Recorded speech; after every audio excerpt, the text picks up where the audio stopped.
আজকে আমাদের এই বৃন্দাবন যাত্রার পঞ্চম দিন। তাই পঞ্চম দিনে আমরা সকাল থেকে গিরি গোবর্ধন আজকে পরিক্রমা সম্পূর্ণ করতে পারিনি, কিছুটা করেছি, যতটা পেরেছি ততটা করেছি। তো তারপরে আমরা এই রাধাকুণ্ড শ্যামকুণ্ডে এসে আমরা আমাদের যিনি আমাদেরকে এইখানকার নিয়ম কানুন বলে দিলেন, উনি হচ্ছে আমাদের সামনে দাঁড়িয়ে রয়েছেন।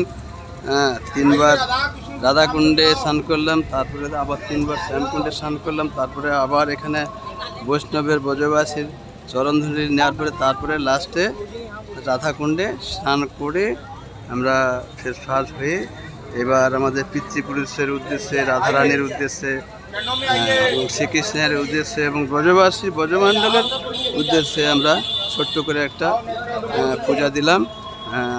প্রভু আমাদের অনেকটা সহায়তা করেছেন। তো আপনারা এইরকম অধমদেরকে আপনারা যদি কৃপা করেন, বারে বারে রাধাকুণ্ডে আসতে পারে। হরে কৃষ্ণ।